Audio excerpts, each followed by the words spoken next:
चलो आज अगला मेथड है method of least squares. Okay, आसान है, डिफिकल्ट कुछ है नहीं। ओके,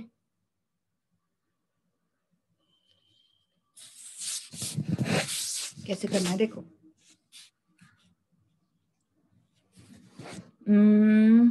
क्वेश्चन के हिसाब से बताती हूँ। Again in this method of least square we are going to use two equations.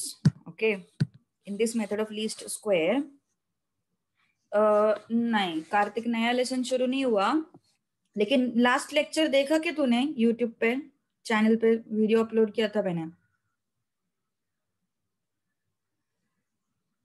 देखा नहीं मतलब तूने पिछला लेक्चर। ऐसा मत करो, पिछला जो लेक्चर था वो बहुत इंपॉर्टेंट था, बिकॉज वो जो मेथड है इंपॉर्टेंट मेथड है, मूविंग एवरेज मेथड बहुत ज्यादा इंपॉर्टेंट है। ओके, मैं तो बोलूंगी लीस्ट स्क्वायर मेथड से भी ज्यादा मूविंग एवरेज मेथड इंपॉर्टेंट है।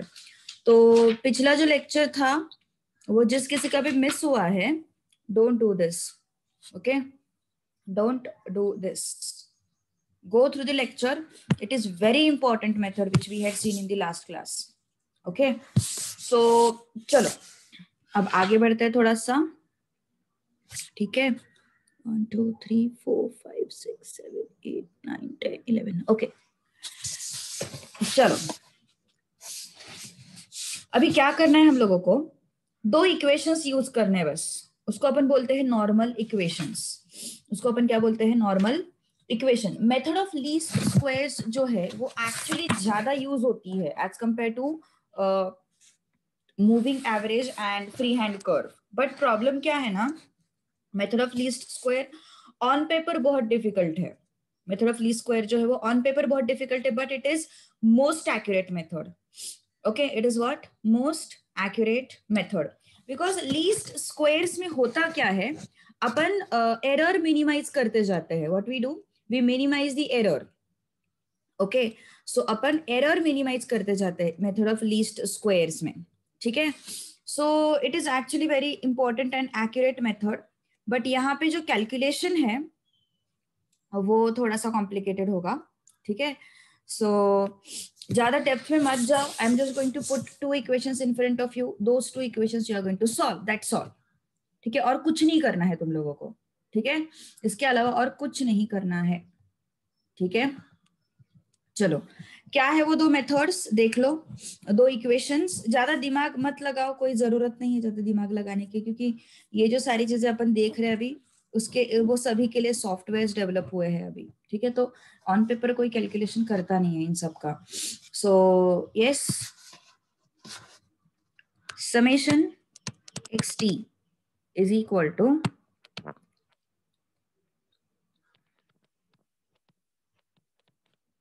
ये एक फॉर्मूला है, बताती हूँ पूरा फॉर्मूला का सिग्निफिकेंस बताती हूँ। Have a patience just for 15 minutes, keep patience, तुम्हें सब कुछ समझ में आ जाएगा। ठीक है, इनको अपन बोलते हैं normal equations. These normal equations we are going to use.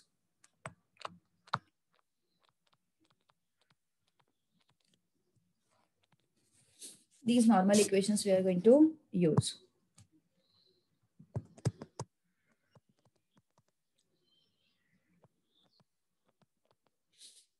Plus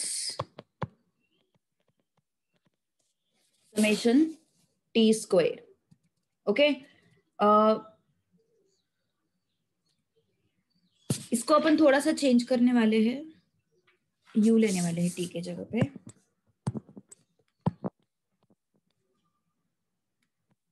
start में श्रावणी मैंने कुछ ज्यादा कुछ नहीं बताया, मैंने सिर्फ इतना बताया है कि ये मेथड जो है वो ज्यादा कॉमनली यूज होता है।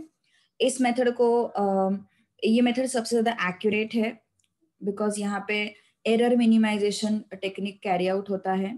तो ज्यादा मैं डेप्थ में नहीं जाने वाली हूँ, ठीक है, because it is not necessary to understand the derivations of this formula. It is just important to know how to apply this formula. ठीक है, तो ये फॉर्मूला अप्लाई कैसे करना है बस इतना ही हमें देखना है। इसके डेरिवेशन के अंदर मत जाओ, बिकॉज ये सब चीजें अभी वर्कआउट नहीं होती है। ठीक है, इनफैक्ट इसके आगे भी काफी सारी चीजें जो सेक्युलर, बेसिकली सिर्फ सेक्युलर ट्रेंड पे कभी काम ही नहीं होता है। अपन ने अभी तक दो मेथड्स देखे ना सेक्युलर ट्रेंड के, सबसे पहला देखा था फ्री हैंड कर्व, दूसरा देखा था मूविंग एवरेज, और ये तीसरा है least square methods. Okay, method of least square, ये थर्ड मेथड है। तो इन सब में सबसे ज्यादा एक्यूरेट जो है ना वो यही है, लीस्ट स्क्वायर ही है। बट ये अभी ऑन पेपर कोई डिस्कस नहीं, I mean on paper solving होता ही नहीं है अभी ये सब का, ठीक है। तो एंड सेक्युलर ट्रेंड की ये जो तीन मेथड्स हैं, तो सबसे इंपॉर्टेंट बात ये है कि सिर्फ सेक्युलर ट्रेंड अभी अपन कभी यूज ही नहीं करते। सारे साइक्लिकल वेरिएशंस, सारी जो चीजें है ना वो एक साथ एक दूसरे के साथ रिलेट होती है। तो जो तुम थ्योरी में सीख रहे हो प्रैक्टिकली कुछ और ही चीजें वर्कआउट होती है। तो इस वजह से ज्यादा डेप्थ में मत जाओ, just to find out the trend values. Okay, to find out the trend values और trend line, equation of trend line, हमें ये हमारा टारगेट है, ठीक है। Equation of trend line find out करने का हमारा टारगेट है। T is टाइम पीरियड, मतलब 1969, 1970, 1980, 1981, ये सब क्या है, T है। N is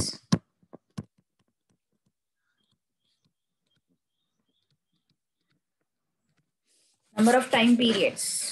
N is what? Number of time periods. Okay, so yes, now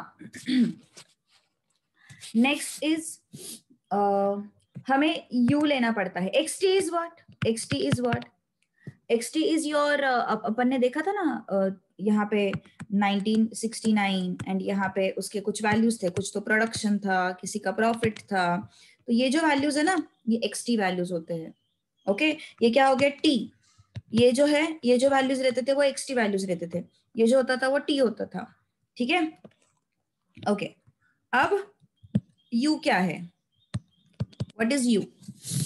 U के लिए कुछ दो तरीके हैं अपने पास। When N is odd,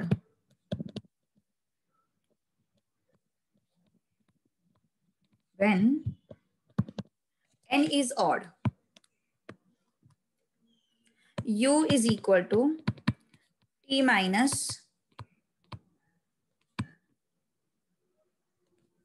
middle value of T upon H। ये H ऑप्शनल है,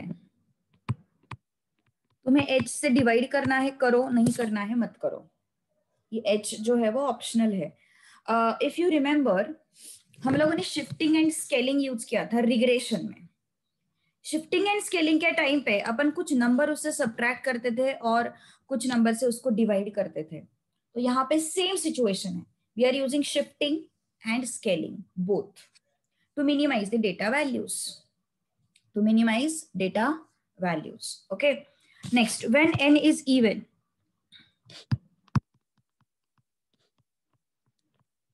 when N is even, we generally take it as T minus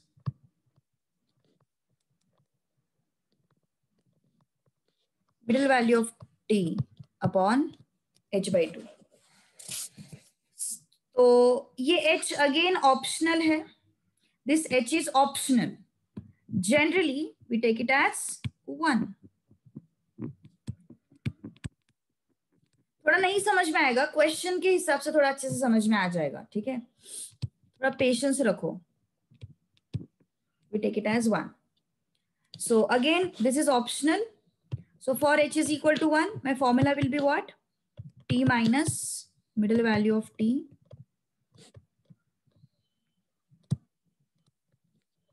upon half. तो ये 2 जाता है ऊपर, तो अपना फॉर्मूला कैसे बनता है, 2 into T minus middle value of T, ठीक है। ये हो गया तुम्हारे U का डेफिनेशन। अब A एंड B क्या है, A and B are constants, A and B are constants. अपन जनरली उसको A डैश B डैश बोला जाता है टेक्स्ट बुक में, इट्स अप टू यू, तुम्हें A डैश B डैश देना है या फिर A देना है, इट्स अप टू यू, ठीक है। Generally A dash B dash दिया जाता है। तो ये दो इक्वेशन से बस इन्हीं को अपन को सॉल्व करना है और कुछ भी नहीं है, ठीक है। इक्वेशंस आते हैं बहुत लंबे डेरिवेशन से, बहुत लंबा मेथड है लीस्ट स्क्वायर का, उसके डेरिवेशन से ये सब इक्वेशंस आ जाते हैं। ओके, तो उसके डेप्थ में जाने की जरूरत नहीं है। अगर कोई बहुत ही ज्यादा एकदम ही मतलब पीएचडी करना चाहता है मैथ्स में तो फिर ठीक है, फिर देखते हैं। ओके, तो यस, जरूरत नहीं है वैसे कुछ ज्यादा डेप्थ में जाने की।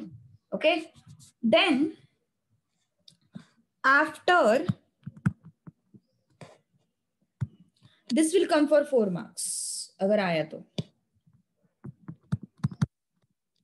आफ्टर पुटिंग, जितना डिफिकल्ट लग रहा है उतना डिफिकल्ट है नहीं, वो लेंथी है बस। Okay, after putting values of summation xt, summation u square and summation u xt, and क्या है समेशन, यहाँ पे भी u कर दो, जहां पे भी u दिखाई, यहाँ पे भी t दिखाई दे रहा है, वहां पे सब जगह पे u करना है। ठीक है,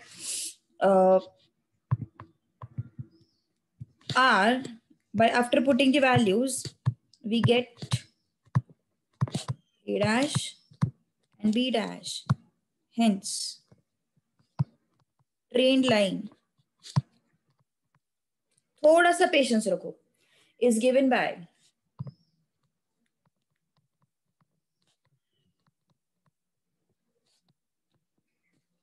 trend line is given by xt is equal to a dash plus b dash ut। Okay, थोड़ा सा ध्यान दो अभी, हाँ अच्छे से फोकस। अब देखो, question number 2 is based on least square method. Okay, question से अच्छे से समझ में आ जाएगा अप्लाई कैसे करना है। तो क्या बोला है क्वेश्चन में उन्होंने, use method of least squares.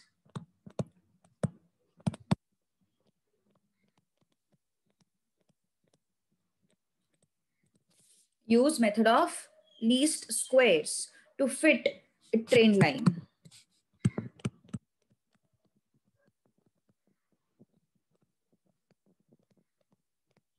To fit a trend line. To fit a trend line मतलब हमें at the end find out करना है equation. Okay, हमें at the end find out करना है ये वाला equation. ठीक है, this equation we want at the end. Also find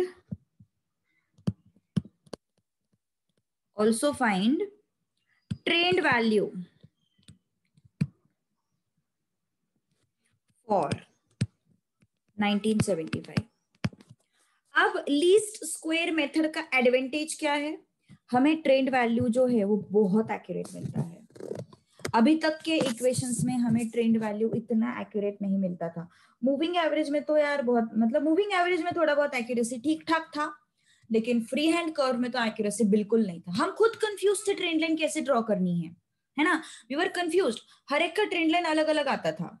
तो फ्री हैंड कर्व में हम एग्जैक्ट ट्रेंड वैल्यू नहीं बता सकते थे।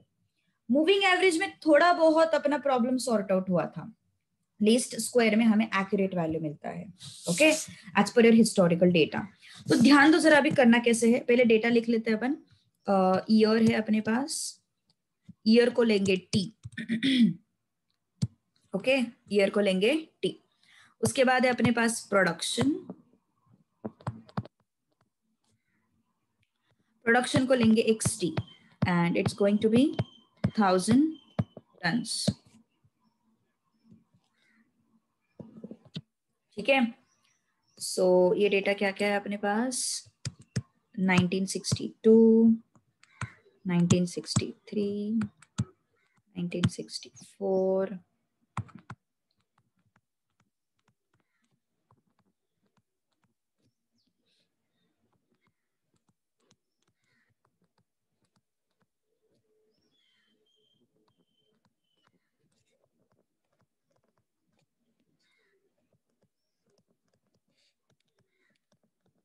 ओके, ये अपने पास डेटा है।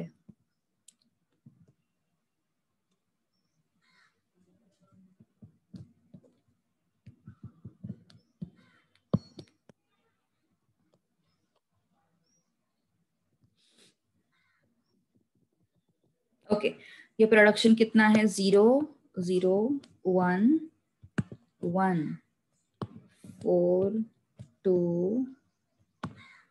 4 9 7 10 8 ओके। हाँ, we are doing question number 2। अब देखो यहाँ पे सबसे पहले तो मुझे कुछ इंफॉर्मेशन मिल जाता है। कौन सा इंफॉर्मेशन मिल जाता है देखो जरा। हमें n फाइंड आउट करना है। What is n? Okay, we need to find out first n। क्या है यहाँ पे n का value? n means what? Number of years. n is what? Number of years. How many years are there? 1 2 3, total 11 साल है ना? How many years are there? Total 11 years. Correct? Now, I am going to transform this t into u. अब यहाँ पे समझ में आएगा जो मैंने ऊपर बोला था कि t को u से रिप्लेस करो। वो क्यों करते हैं अपन? बिकॉज t के वैल्यूज बहुत बड़े हैं। t के वैल्यूज बहुत बड़े हैं, है ना? t के वैल्यूज बहुत ज्यादा बड़े हैं। इस वजह से हम उसको क्या करने वाले हैं?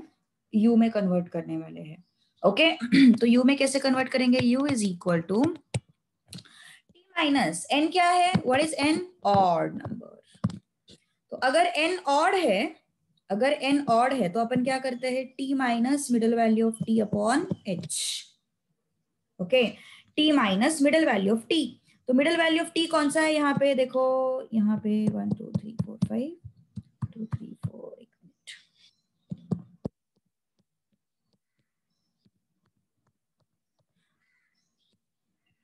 कुछ गड़बड़ है क्या यहाँ पे? 1 2 3 4 मैंने लिया 60 64 65 66 67 68 69 70।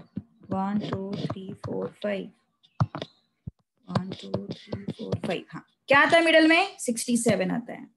सही है। सो t माइनस 1967।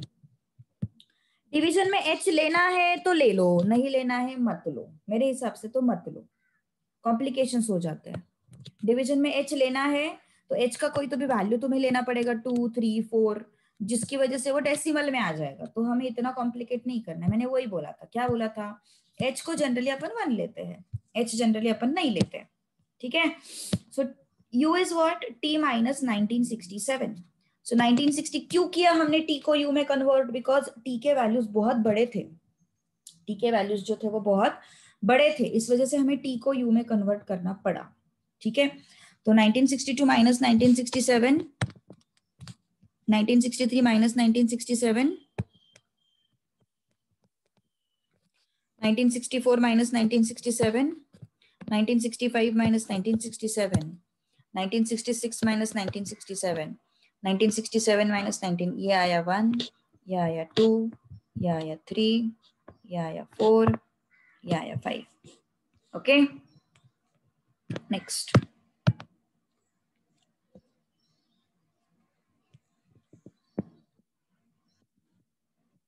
ओके, ये हो गया u। अब हमें क्या फाइंड आउट करना है? देखो अपने लाइंस कौन से है? ये अपने लाइंस है ना। इसमें मुझे क्या चाहिए था? हाँ, टोटल आने दो 0, रुको जरा। इसमें मुझे u चाहिए था तो मैंने u निकाला। फिर मुझे चाहिए u स्क्वायर, अब मैं u स्क्वायर निकालूंगी। ठीक है, what I want u square.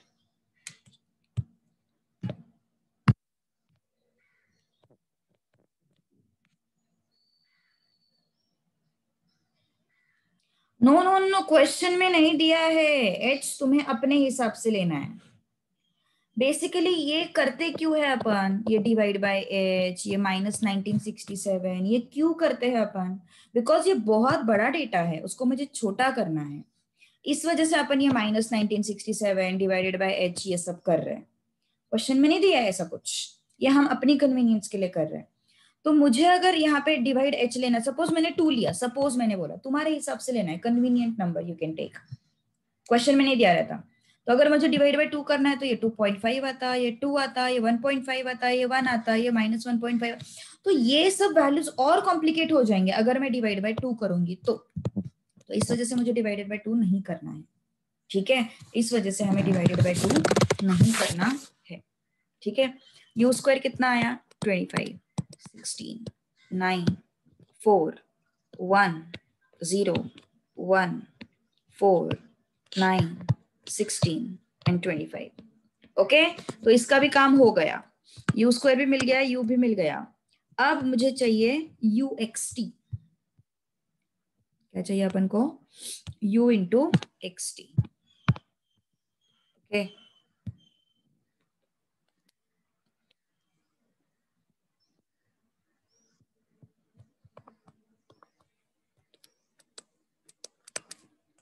u into xt we want, u into xt।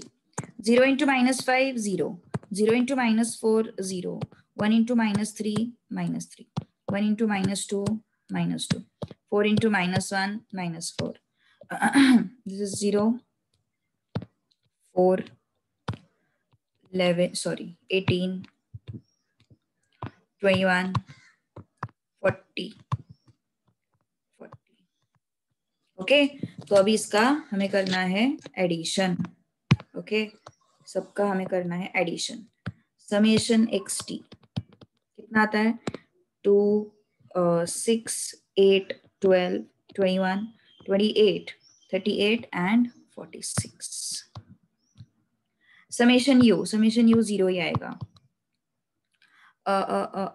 ये कितना आया? -9 -12 0 आएगा। ये माइनस माइनस कट हो जाते हैं ना सीधा। समेशन यू स्क्वायर कितना आता है? How much is summation u square? 16 and 16 32, 32 and 50 82, 82 and 2 84, 84 and 8 92, 92 and 18 it comes out to be 110।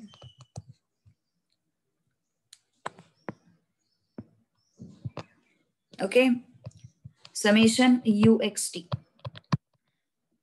कितना आ रहा है? ये -4 और ये +4 तो कट हो गए। ओके, ये -5 है तो ये आया 13 21 80 114। Okay, now two normal equations are given by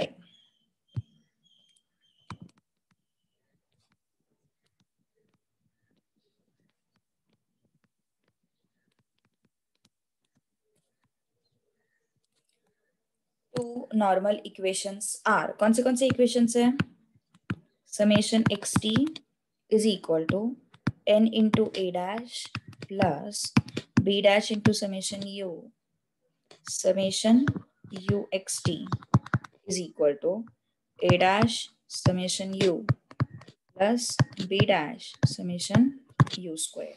okay, summation X T कितना है? 46। n is how much? 11, a dash। क्या हुआ? 114 ही है रे रवि, सही है 114, वेरीफाई किया मैंने, 114 सही है, 140 नहीं आता।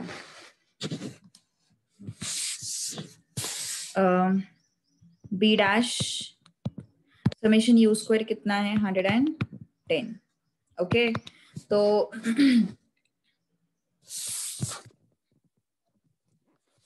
हाँ, सिग्मा यू 0 कब का आया? वो अपूर्वा क्या कर रही है तू? कब का लिखा है अपन ने?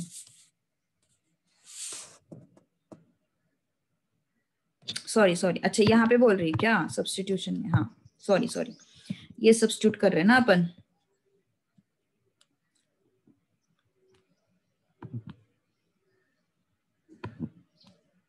जीरो अब सही है।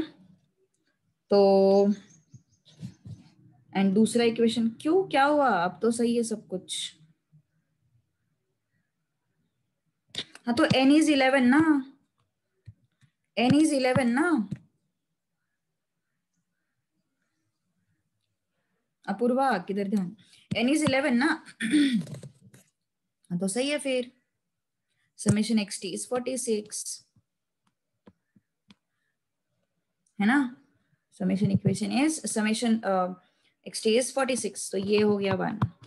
ओके, अब यू एक्स टी कितना है? 114 है ना। यहाँ पे लिखते हैं थोड़ा सा,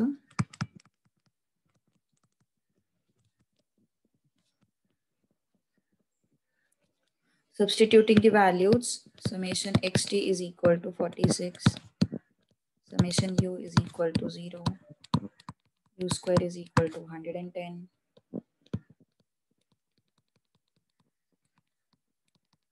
and n is equal to 11. uxt substitute किया 114, a dash summation u substitute किया 0, b dash summation u square substitute किया 110. ओके, ये हो गए तुम्हारे equation. So from one what can I से, ये तो 0 हो जाएगा. तो what is left, 46 is equal to 11 a dash. So from this a dash is what, 46 upon 11. From 2, what can I say, this is 0. So 114 is equal to 110 b dash. So how much is b dash, 114 upon 110. अब 46 upon 11 कितना आता है decimal में, देखो जरा.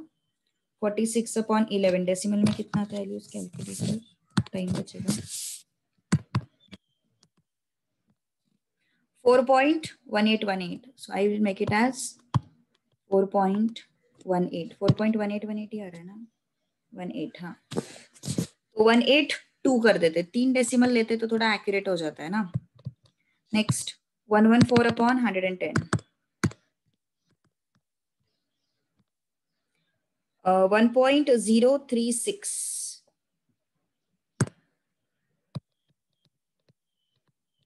Okay, 1.036. तो trend line क्या होती है फिर अपनी, what is trend line, this is trend line है ना. therefore trend line is given by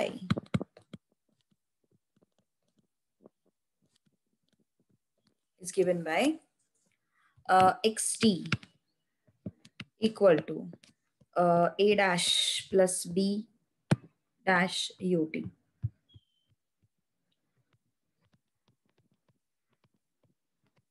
And what is ut, t minus 1967. And what is ut, t minus 1967.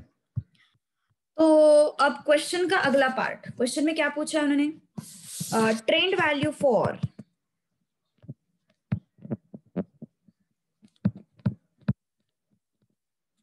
t is equal to 1975. एक मिनट, अपन a डैश b डैश के values रख देते हैं.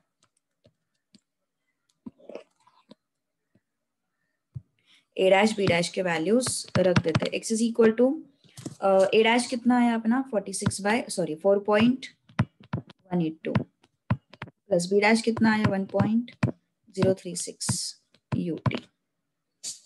ठीक है, तो ट्रेंड वैल्यू फॉर 1975. अब पहले ut का वैल्यू फाइंड आउट करते हैं. ut is equal to t minus 1967. So ut is equal to 1975 minus 1967. So ut is equal to 8. ut is how much, 8. Okay, तो xt कितना है फिर अपने पास, xt is what, 4 point, question में दिया हुआ है 1975, क्वेश्चन में दिया हुआ है trend value for t is equal to 1975. Question पढ़ो अच्छे से थोड़ा सा. 4.182 plus 1.036 into ut is 8. तो कितना है फिर xt, xt is how much, 4.182 plus 8 6 are 48, 8 3 are 24, 28, 8.228, 288. तो xt कितना हो गया फिर 0, 17, 12.47. ओके, तो फाइनल आंसर कैसे लिखोगे? therefore trained value for 1975 is 12.47 thousand tons. No, they don't ask to plot. Plotting तुम्हें मूविंग एवरेज में और इसमें है ही नहीं, मूविंग एवरेज और इसमें नहीं है, लीस्ट स्क्वायर में प्लॉटिंग नहीं आएगा। ओके, और अगर आएगा भी तो भी क्या करोगे तुम लोग? एक्स एक्सिस पे यूटी ले लो और वाई एक्सिस पे एक्सटी ले लो, इजी है ना क्या करने का। यहाँ पे यूटी मोस्टली तो नहीं पूछेंगे, एक्सटी ले लो और यूटी। अब यूटी को 0 किया, एक्सटी कितना आया? 4.182। एक्सटी को 0 किया, यूटी कितना आया? यस, -4.182 अपॉन 1.036, मतलब यहाँ पे कहीं पे तो भी वैल्यू आएगा। Then you can draw this. Okay, intercept बनाते ना अपन, इंटरसेप्ट बनाते थे ना अपन, तो वैसे ड्रॉ करना है इसको, और कुछ नहीं। प्लॉटिंग के लिए नहीं पूछेंगे, पर इतना कॉम्प्लिकेटेड वाले प्लॉटिंग के लिए नहीं पूछेंगे वो, क्योंकि ये बहुत सारे डेसिमल्स आ रहे हैं ना, you can't plot it, you can't plot it. ठीक है, चलो नोट इट डाउन फास्ट, लिखना है अभी ना, लिखो फटाफट।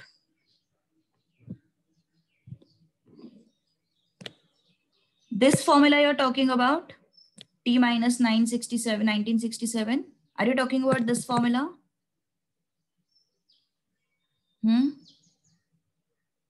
वो तो यहाँ पे है ना अपने पास, 1960 T minus 1967 है ना, मिडल वैल्यू, मिडल वैल्यू। चलो एक बार देख लो पूरा question, note it down fast.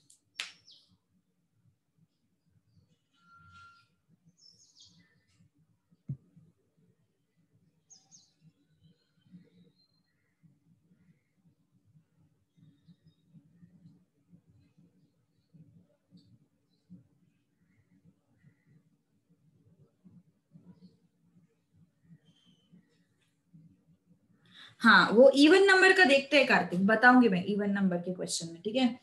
Even number का देखेंगे अपन कैसे क्या करना है, डोंट वरी।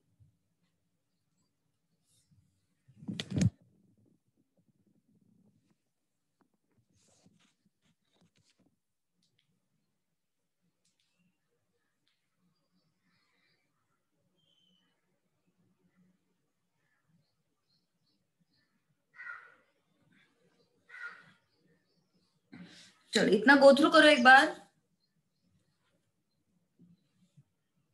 हाँ, नेक्स्ट वाला तुम लोग ट्राई करो, रुको पहले इतना लिख तो लो, बताती हूँ बताती हूँ। और नंबर वाले ही ट्राई करना है तुम्हें वैसे तो। अगले अगले अगले क्लास में अपना लास्ट चैप्टर शुरू होगा, sequencing.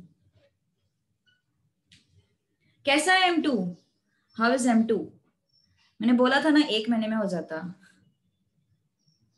Why we took U2, U2 या UT बोलना है? अरे मैंने क्या बताया था, जब मैंने टेबल बनाया था तब ये एरो भी मैंने ड्रॉ किया है। क्यों ड्रॉ किया मैंने वो एरो? क्या एक्सप्लेनेशन दिया था मैंने वहां पे कि टी के वैल्यूज बहुत बड़े हैं, कैलकुलेशन के लिए बहुत मुश्किल है, तो मुझे उनको छोटा करना है ना, इस वजह से। You square is here, you square is required here. अगर तुम यू स्क्वायर नहीं लोगे और सिर्फ समेशन यू यूज करोगे तो वो तो हमेशा 0 ही आने वाला है, हमेशा समेशन यू 0 ही आएगा ना, तो क्या इम्पैक्ट बना फिर यू का? तो इस वजह से मुझे यू स्क्वायर लेना पड़ा। एंड फॉर्मूला की भी वही रिक्वायरमेंट है, यू स्क्वायर तो हमें चाहिए फॉर्मूला में।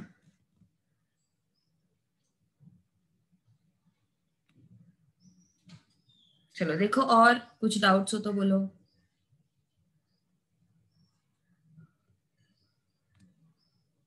इजी है, ओके, मेथड वाइज बहुत आसान है, ये कुछ नहीं है उसमें।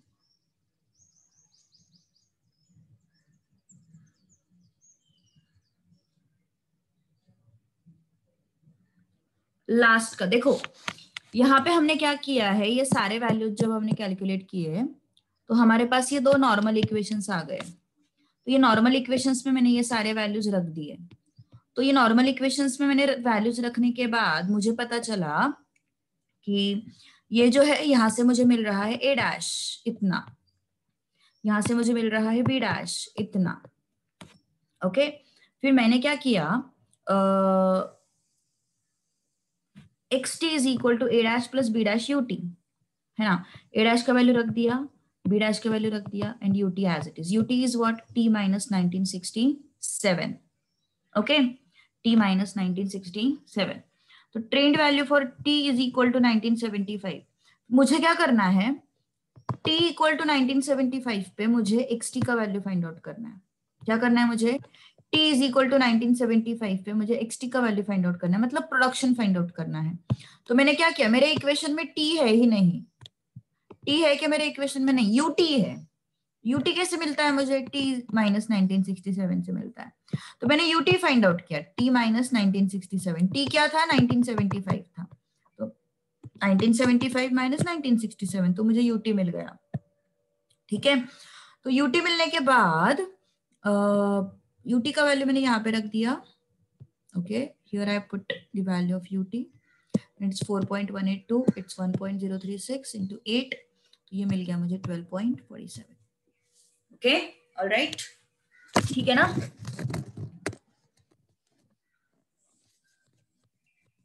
कल तुम्हारा रिवीजन का टाइम 10:30 का होगा।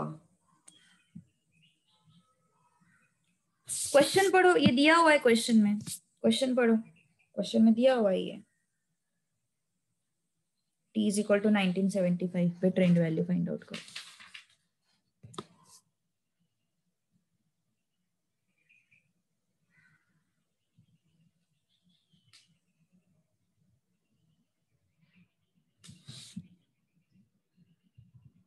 ओके, चलो अब अगला क्वेश्चन, क्वेश्चन नंबर 8 पहले करते हैं। क्वेश्चन नंबर 5 बाद में करेंगे क्योंकि उसमें इवन नंबर आ रहा है। ठीक है, तो क्वेश्चन नंबर 8 पहले करते हैं। क्वेश्चन नंबर 7 का डेटा यूज करना है उसमें। फिर से बोल रही हूँ, बोलना मत, वैल्यूज नहीं दिए हैं। क्वेश्चन नंबर 7 का डेटा यूज करना है उसमें। ठीक है, ईयर, ईयर मतलब टी। चलो तुम लोग फाइंड आउट करोगे अब, यहाँ फटाफट काम पे लग जाओ।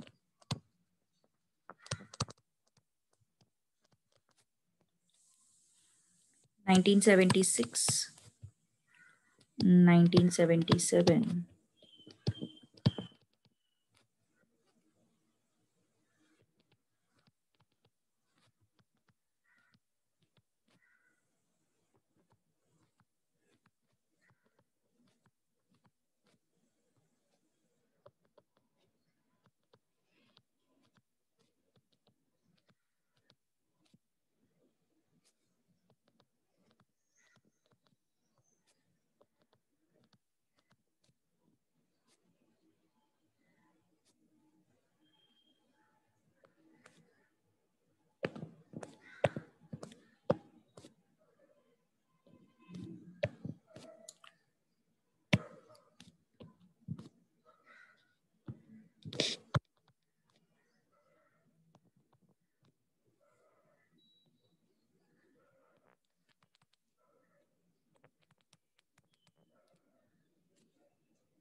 कितना लेना है वो तुम डिसाइड करो। ठीक है,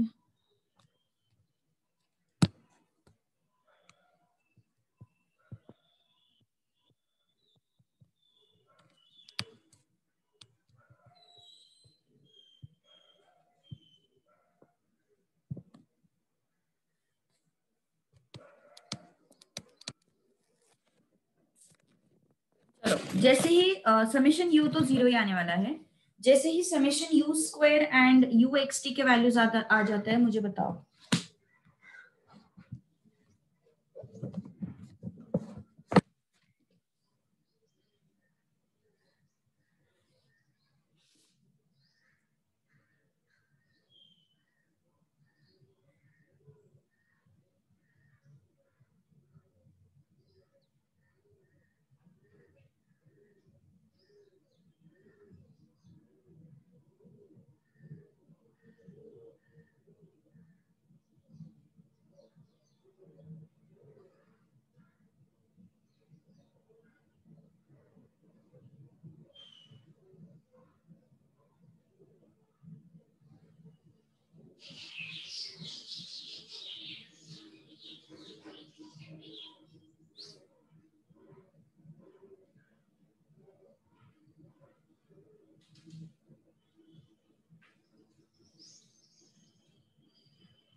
ओके,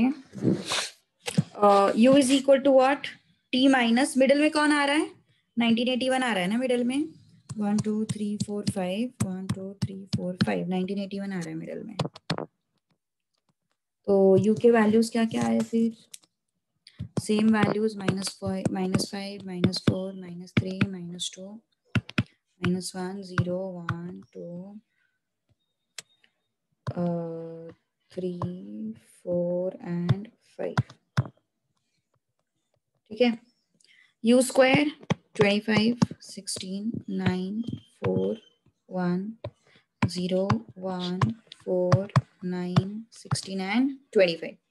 ये हमारे पास ऑलरेडी है। Summation u is 0, summation u square is 110, summation xt कितना आता है बताओ, कितना है summation xt, 16 and 8 24, correct, 62 correct है।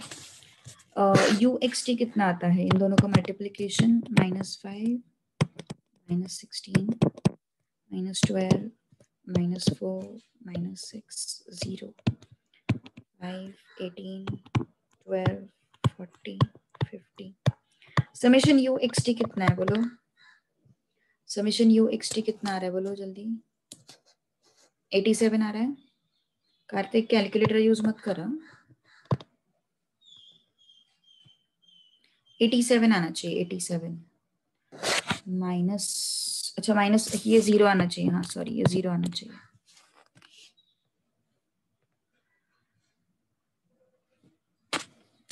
-16 -12 -4 -6 0 5 18, ओके 87 आता है वो।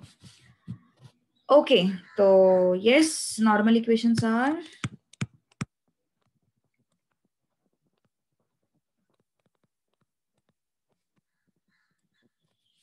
normal equations are summation xt is equal to na dash plus b dash summation u and summation uxt is equal to a dash summation u plus b dash summation u. Okay, now yes, substituting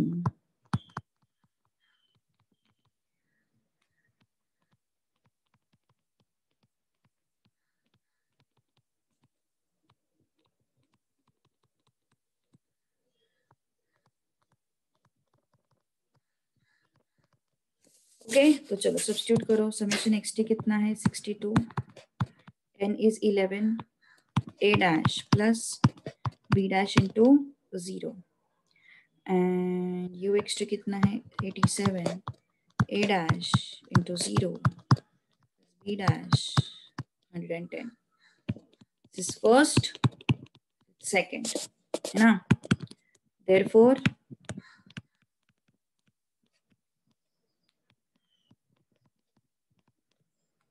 or else from equation 1 what can I say, a dash 11, a dash is 62, so a dash is 62 upon 11. Okay, from 2 87 is equal to 110 b dash, so b dash is equal to 87 upon 110. Okay, b dash is equal to what, 87 upon 110. तो trend line क्या बनेगा फिर, trend line is given by xt equal to a dash plus b dash ut। हाँ decimal values निकाले, मैं actually पूछने वाली थी डेसिमल वैल्यूज कितना आता है, डेसिमल वैल्यूज का 5.636 है ना, एंड ये कितना आता है 0.791 करो उसको, 790 है ना, 0.7909 है ना, तो ये 9 की वजह से इसको 1 कर दो, Okay. Is given by ut is what? t minus 1981 है ना. तो xt a dash is what? 5.636. b dash is what? 0.791 ut. हो गया तुम्हारा ट्रेंड लाइन. अब हमें क्या करना है? आया किसी का वैल्यू? ट्रेंड वैल्यू फॉर आया किसी का value?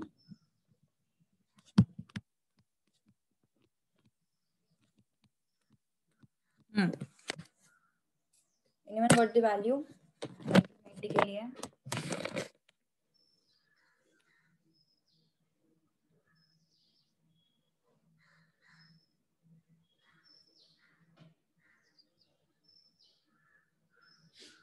Okay.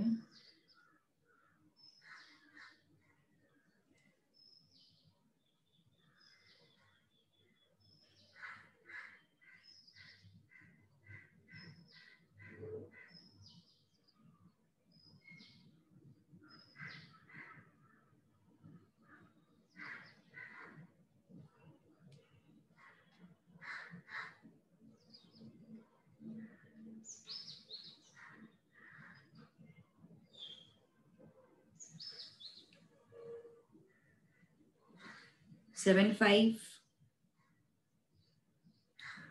Four actually exact value आता है शायद.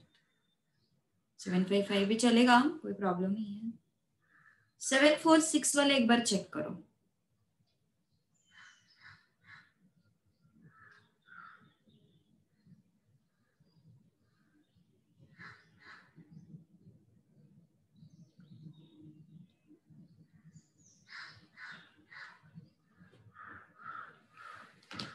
ओके. तो trend value for the year 1990. उससे पहले मुझे यूटी फाइंड आउट करना पड़ेगा.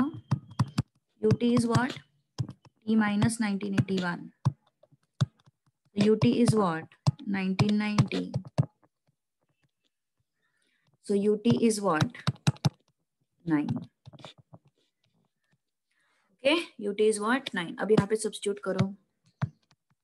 xt is equal to 5.636 plus 791 into 9 plus 9 ones are 9, 9 nines are 81, 63 and 8 कितना हो गया? 71 ना. सही है. ओके. तो कितना आता है फिर? ये कुछ गड़बड़ हो गया क्या? कुछ तो गड़बड़ है. ये सही है. सही है ना? सही है. सो xt is what? 12.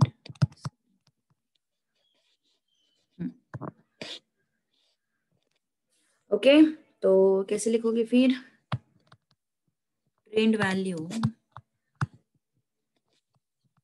For year 1990 is 12.755. Done. 12.755. Okay. कुछ प्रॉब्लम है?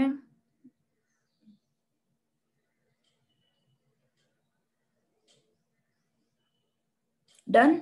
सो ऑड नंबर आता है तो ठीक है. अभी इवन नंबर के केस में छोटा सा चेंज है, बाकी सब कुछ सेम है, बस एक माइनर सा चेंज है. एक बार देख लो कुछ क्वेश्चन में कुछ प्रॉब्लम है, कोई वैल्यू मैच नहीं कर रहा है, देख लो एक बार.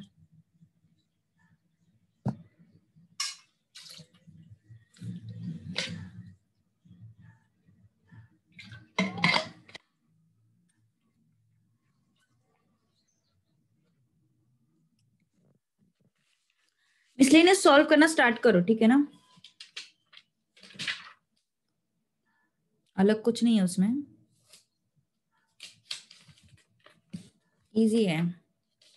कहीं कुछ डाउट आता है तो पूछो. मिसलेनियस सिंपल है, मतलब स्ट्रेट फॉरवर्ड क्वेश्चन है. कुछ ऐसे ये नहीं है, जम्बल्ड क्वेश्चन नहीं है उसमें कुछ, एंड बहुत सारे क्वेश्चन है. सो प्रैक्टिस बहुत अच्छी हो जाएगी. सो इसलिए ना सॉल्व करो, ठीक है। एमसीक्यू वगैरह अपन डिस्कस तो कर ही लेंगे।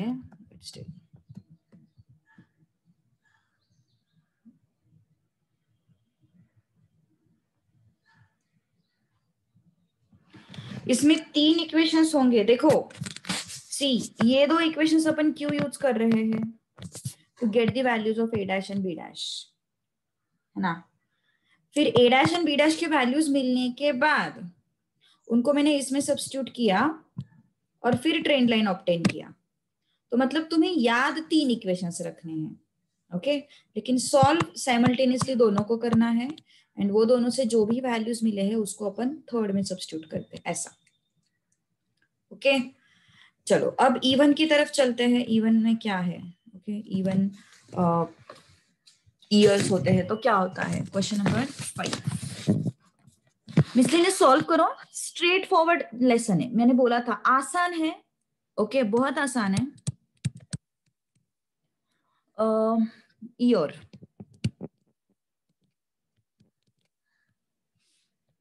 1976,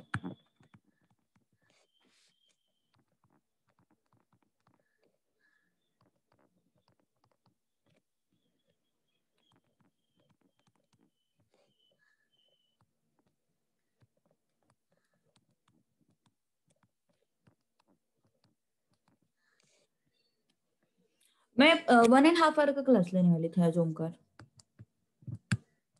क्योंकि एनीवेज ये चैप्टर खत्म होके एमसीक्यूज डिस्कस करेंगे ना अपन मिसलेनियस के, क्योंकि मिसलेनियस के क्वेश्चंस मैंने देखे कल, कुछ उटपटांग क्वेश्चंस नहीं है उसमें, फिर भी पूरा का पूरा मिसलेनियस सॉल्व करना है कंपल्सरी।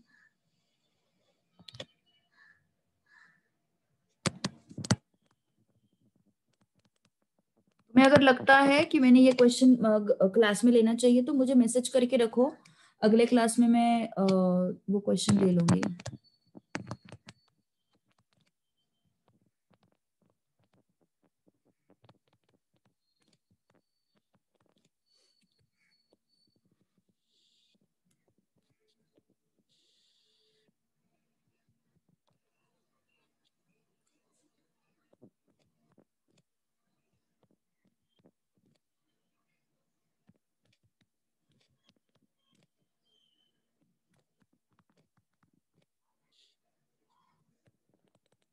हाँ, अब यहाँ पे n कितना है, what is n here, n मतलब number of years, how many number of years are there, yes, how many numbers are, how many numbers of years, 10 है ना, 1 2 3 4 5 6 7 8 9 10।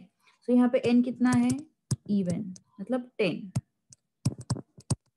जब भी इवन होता है तो मैंने क्या बताया था कैसे लेना है उसको, देखो क्या करना है अपन को, 2 into T minus middle value, 2 into क्या करना है, देखो 2 into T minus middle value, है ना।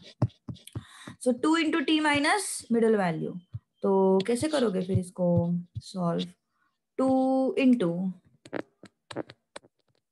T minus middle value, middle value कौन सा है यहाँ पे, ऊपर 4 गए नीचे 4 गए, 1 2 3 4 1 2 3 4, और इन दोनों का मिडल वैल्यू क्या आएगा फिर 980.5 ना, 980.5 आएगा वो, 1980.5,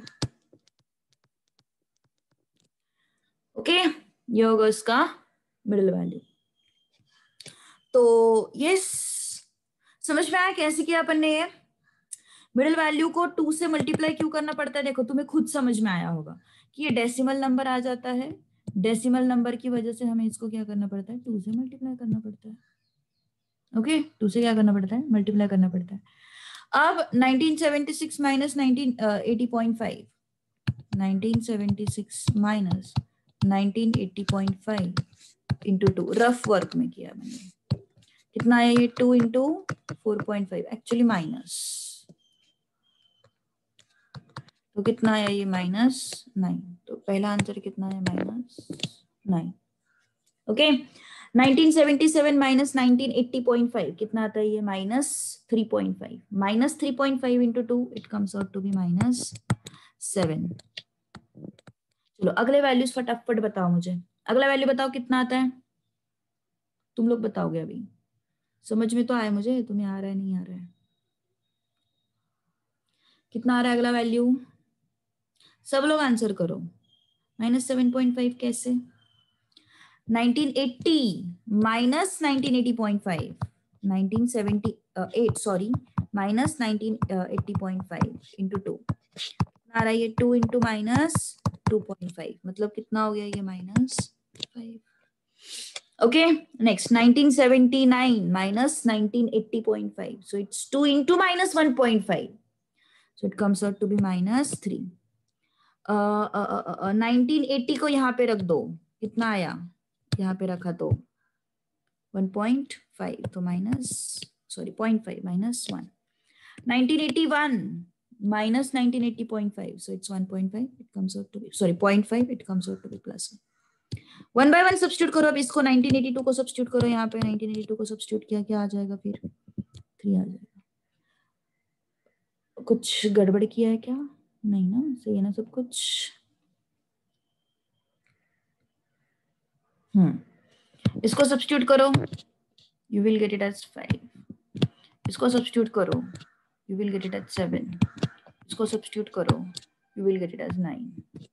ओके तो ये हो गया समेशन u। ऑलराइट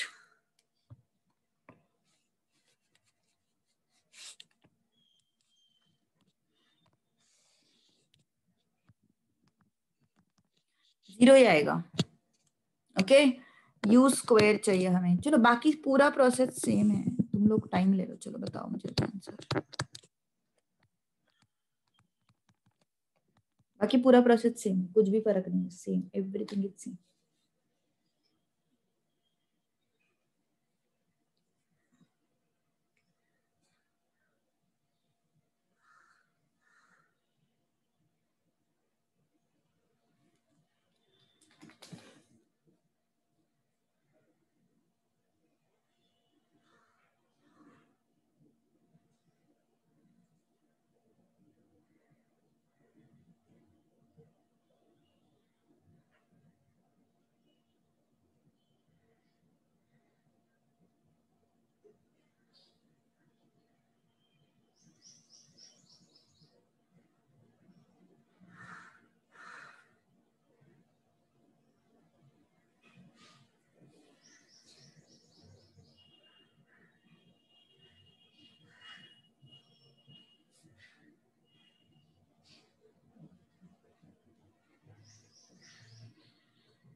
यस आया answers.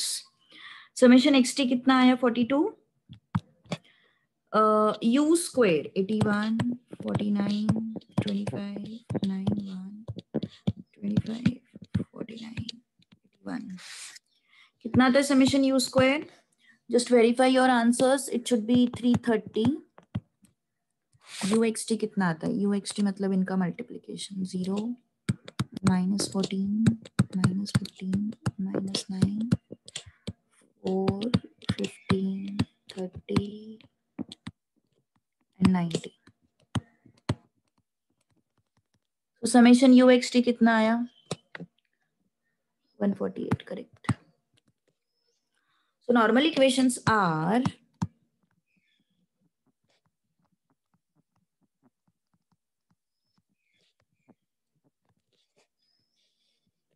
summation xt is equal to n a dash plus b dash summation u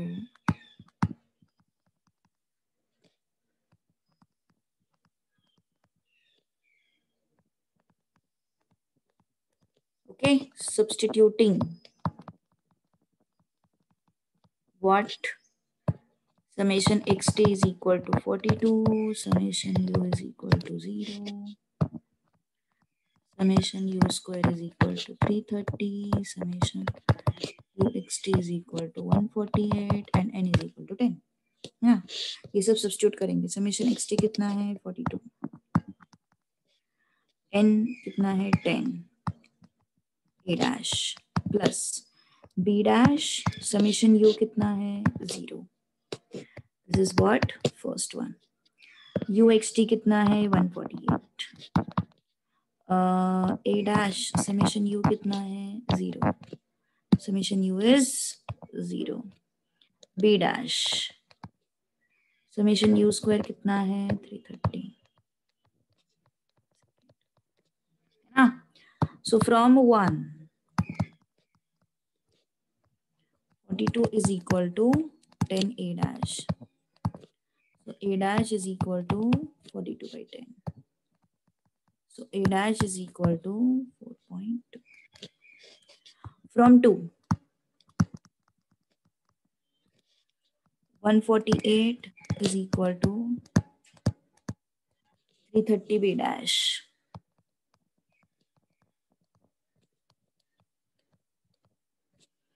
Okay. कितना आता है ये 3 से कट नहीं हो रहा है ये 33 से हो जाएगा क्या 33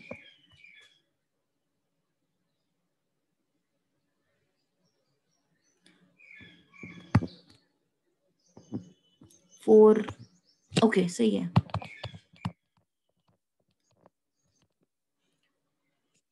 okay so 448 now so trend line is given by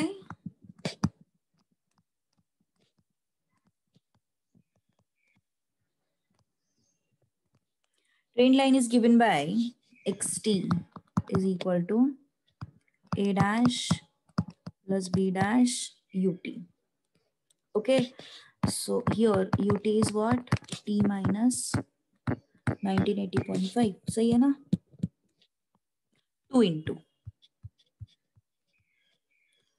into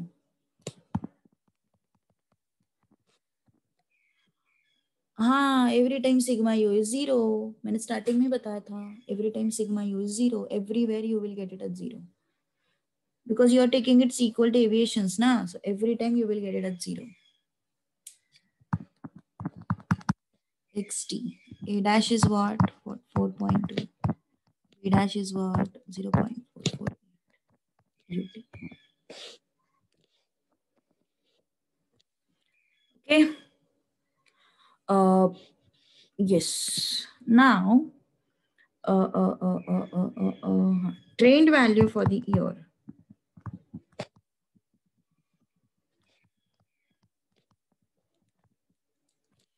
trained value for year 1987. Okay so ut is how much 2 into 1987 minus 1980.5 so ut कितना है बताओ 1987 minus it is how much 6.5 है ना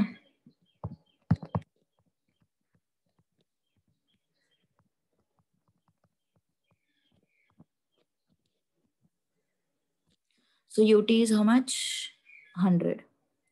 Now let's find out the value of xt at that point. Xt is what 4.2 plus 0.448 into ut. कितना आया XT बताओ।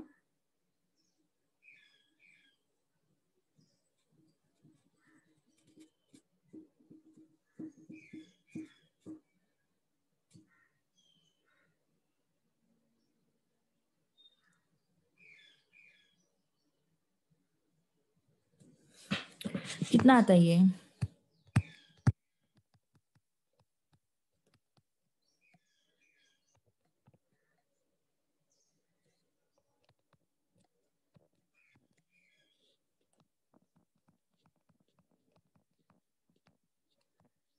है ना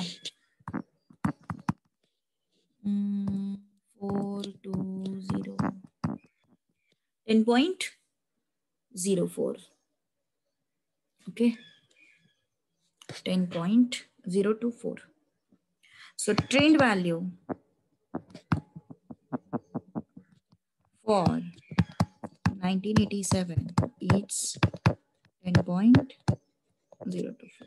Done. So this was your least square method. तो अलग कुछ नहीं करना है, जब भी n तुम्हारा इवन आएगा तब सिर्फ इतना चेंज है और कुछ भी नहीं है, सिर्फ इतना चेंज है, बाकी कुछ नहीं है। So let's discuss some MCQs now. Miscellaneous के एमसीक्यूज देखते हैं,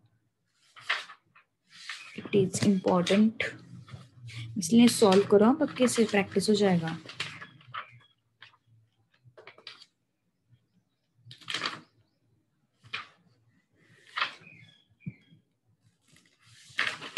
चलो वेरी फर्स्ट क्वेश्चन, नो 9:15 तक लेने वाली हूँ मैं लेक्चर। 9:15 अभी 10-15 मिनट, 15 मिनट और। Okay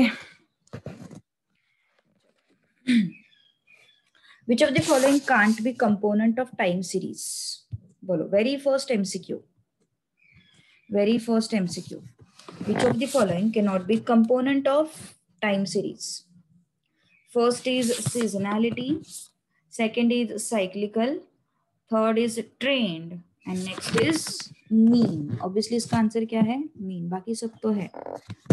First step in time series analysis is to perform regression calculation, calculate moving average, plot the data on graph, and identify seasonal variation. पहले तो plot करेंगे अपन data को, है ना? First of all, we will plot the data. So question number 2 का answer होगा C option. Next, time series analysis is based on assumption that random error terms are normally distributed, variable is to be forecast, and other independent variables are correlated. Past pattern in the variable is to be forecast will continue unchanged into future. The data do not exhibit a trend. C. Why is this C? Because see, time series में क्या होता है, अपन past data को analyse करते हैं, है ना, and past data के बेसिस पे अपन फ्यूचर वैल्यूज एक्सपेक्ट, जैसे कि यहाँ पे देखो मैंने क्या किया है, यहाँ पे पूरा पूरा पूरा डेटा एनालिसिस किया एंड 1987 का वैल्यू मतलब फ्यूचर में जो भी वैल्यू होगा वो मैंने प्रेडिक्ट किया। किसके बेसिस पे प्रेडिक्ट किया? पास्ट वैल्यूज के बेसिस पे प्रेडिक्ट किया। इसका मतलब यहाँ पे मैंने अज्यूम क्या किया था, यहाँ पे मैंने अज्यूम किया था कि जो ट्रेंड उसने पास्ट में फॉलो किया है वही ट्रेंड वो आगे जाके भी फॉलो करेगा, है ना। तो इस वजह से यहाँ पे अजम्पशन क्या है, past patterns in the variable to be forecast will continue unchanged into the future. ठीक है, तो option C. Moving averages are useful in identifying what? Moving averages are useful in identifying what? Trend. हमने trend ही देखा है, हमने secular trend ही देखा है पूरे तीनों मेथड्स में। तीनों methods are there for secular trend only. हाँ, बट ट्रेंड वैल्यू जो लास्ट वाला मेथड जो अपन ने देखा था वो थोड़ा वैल्यू फाइंड आउट करने के लिए भी काम आता है। अदरवाइज पहले दो मेथड्स तो कंपल्सरीली ट्रेंड कंपोनेंट आइडेंटिफाई करने के लिए ही यूज होते हैं, सेक्युलर ट्रेंड, है ना। We can give regression line for the past data to forecast future data. We then use the line which minimize sum of squared deviations of past data from the line, which minimize sum of deviations of past data from the maximize. See, अब इसका मैं meaning बताती हूँ. जो deviation बोल रहा है ना, वो डेविएशन मतलब क्या है? What is deviation? डेविएशन मतलब मान के चलो कि सपोज अभी इस साल प्रॉफिट हुआ है 5 लाख, पिछले साल प्रॉफिट हुआ था 2 lakh, there is a deviation of 3 lakh, है ना? तो अगले साल सपोज प्रॉफिट हुआ 6 लाख, डेविएशन कितना है? 1 लाख का. तो ये जो डेविएशंस आ रहे हैं, ये डेविएशंस की वजह से हमारा प्रेडिक्शन गलत जाता है. What happens? अपना प्रेडिक्शन जो है वो गलत जा सकता है, एक्यूरेसी डिक्रीज होती है. जितने ज्यादा डेविएशंस आएंगे उतनी ज्यादा एक्यूरेसी कम हो जाएगी, because we can't predict because of the deviations, है ना? हम प्रेडिक्ट नहीं कर पाएंगे. इतने सारे डेविएशंस अगर पिक्चर में आए तो हम प्रेडिक्ट नहीं कर पाएंगे, है ना? तो जब भी अपन रिग्रेशन लाइन प्लॉट करते हैं या फिर ट्रेंड लाइन प्लॉट करते हैं, उस केस में अपना टारगेट होता है कि डेविएशंस को रिड्यूस करना. डेविएशंस को क्या करना है? रिड्यूस करना है. तो अपन डेविएशन किसके अबाउट लेते हैं? डेविएशन किसके अबाउट लिया अपन ने? मिडल वैल्यू के अबाउट लिए डेविएशंस. डेविएशन किसके अबाउट लिया मैंने? मिडल वैल्यू के अबाउट लिया ना. टी माइनस मिडल वैल्यू, मतलब मिडल वैल्यू के अबाउट डेविएशंस लिए. लेकिन प्रॉब्लम क्या हो रहा है? ये सारे डेविएशंस का अगर मैंने एडिशन किया तो वो क्या हो जाएगा? 0 हो जाएगा. तो इस वजह से मुझे वो एडिशन एवरी टाइम 0 नहीं चाहिए, मुझे कुछ तो वैल्यू चाहिए. अगर एवरी टाइम ये डेविएशंस का एडिशन 0 आया तो प्रॉब्लम क्या होगी? मैं कुछ प्रेडिक्ट ही नहीं कर पाऊंगी, है ना? गलत है, सही है, कुछ भी प्रेडिक्ट नहीं कर पाएंगे. सीधी सीधी बात है. देखो यहाँ पे क्या हो रहा है, ये डेविएशंस आ रहे हैं ना वैल्यूज में, तो ये डेविएशंस की वजह से हो क्या रहा है? I can predict the value, I can predict the pattern, I can predict the future value from the past data. And that is why what I'm going to do, I'm going to analyze these deviations. I'm going to minimize these errors by analyzing the deviation. Okay, errors जो है वो क्या हो जाएंगे? Minimise हो जाएंगे by analyzing the deviation. But problem क्या हो रही है? सिर्फ डेविएशन अगर मैंने लिया तो सारे डेविएशंस का एडिशन कितना आ रहा है? 0 आ रहा है. सारे डेविएशन का एडिशन कितना आ रहा है? 0 आ रहा है. तो एवरी टाइम अगर मुझे एडिशन 0 मिला तो how can I predict, how can I identify error, है ना? तो इस वजह से मुझे लेना पड़ा u square. So it is what? Sum of squared deviation of past data. Sum of what? Squared deviation of what? Past data. Okay, so minimize क्या होता है? Sum of squared deviation, not deviation. Okay, so option A is the correct answer. Which of the following is major problem for forecasting, especially when using method of least square? Major problem. Major problem क्या है? Past cannot be known. गलत. Future is not entirely certain. Future exactly follows patterns of past. Risk क्या है यहाँ पे? ये जो अपन 5th MCQ जो है ना श्रावणी, देख, डेविएशन मतलब एरर्स, डेविएशन मतलब एरर्स. तो ये एरर्स जो है वो हमें मिनिमाइज करने हैं. लेकिन तू सीधा सीधा डेविएशन नहीं ले सकती, बिकॉज सीधा सीधा अगर मैंने डेविएशन लिया, उनका एडिशन लिया, तो वो हमेशा 0 आता है. That is why I take squared deviation. जितने ज्यादा डेविएशंस आएंगे उतना प्रेडिक्शन गलत हो जाएगा, उतना प्रेडिक्शन इनएक्यूरेट हो जाएगा, उतना प्रेडिक्शन अनप्रेडिक्टेबल हो जाएगा. तो मुझे उसको मिनिमाइज करना है, डेविएशन को मिनिमाइज करना है, so that I can minimize the errors. But deviation को मिनिमाइज करना, यस, सारे सम डेविएशंस का समेशन लेके पॉसिबल नहीं है. क्यों? क्योंकि वो हमेशा 0 ही आएगा. तो मुझे स्क्वायर लेना पड़ा उसका. That is why sum of squared deviations. Okay, तो मेजर प्रॉब्लम क्या है? लीस्ट स्क्वायर मेथड में या फिर एनी मेथड में. क्यूब ऐसे तो फिर 4th पावर भी ले सकते, ऐसे तो फिर 5th पावर भी ले सकते थे. जस्ट कॉम्प्लेक्सिटी बढ़ेगी नहीं. फिर क्यूब लोगे, 4th पावर लोगे, 5th पावर लोगे, तो कॉम्प्लेक्सिटी नहीं बढ़ेगी फिर, मतलब. Okay, so yes, minimize square deviation, sum of squared deviation. Option A for 5th one. Now for 6th one, कोई भी फोरकास्टिंग की मेथड, चाहे वो फ्री हैंड कर्व हो, चाहे वो अपना मूविंग एवरेज हो, चाहे वो अपना लीस्ट स्क्वायर हो, सभी में एक ही प्रॉब्लम है। क्या प्रॉब्लम है? कि अपन पास्ट के डेटा से फ्यूचर प्रेडिक्ट करते हैं। पास्ट के डेटा से क्या प्रेडिक्ट करते हैं? फ्यूचर प्रेडिक्ट करते हैं, है ना। तो प्रॉब्लम ये है कि मे बी फ्यूचर में कुछ और चीज फॉलो हो जाए। पास्ट का जो पैटर्न था वो पैटर्न कंपल्सरीली फ्यूचर में फॉलो होगा, जरूरी है क्या? नहीं, कंपल्सरी नहीं है। लेकिन हम ये जो 3 मेथड्स जो अपन यूज कर रहे हैं वो अपन किसके बेसिस पे यूज कर रहे हैं? पास्ट डेटा के बेसिस पे यूज कर रहे हैं। So that is the drawback. So question number 6 में option D is the answer. Question number 6 में option D is the answer. Future may not follow the patterns of the past. Shravani कैसे भी option होगा 5th का? मैंने सम of squared बोला ना, मैंने स्क्वायर पे ज्यादा फोकस दिया था। क्यों फोकस दिया था ज्यादा? क्योंकि every time whenever you will add it you will get it 0, so you have to square it. नहीं, 6 का बी कैसे होगा? Future is not entirely certain. Actually B and D option में कंफ्यूजन जरूर है, but D is more appropriate because उसमें उन्होंने क्या बोला है कि it may not follow patterns of past. तो पास्ट का रेफरेंस दिया है उन्होंने, that is why option D is more appropriate, not be. ठीक है। An overall upward or downward pattern in an annual time series would be contained in which component of the time series? Upward and downward pattern in annual time series. Trend में consider होगा। क्यों? क्योंकि trend किसके लिए अपन देखते हैं?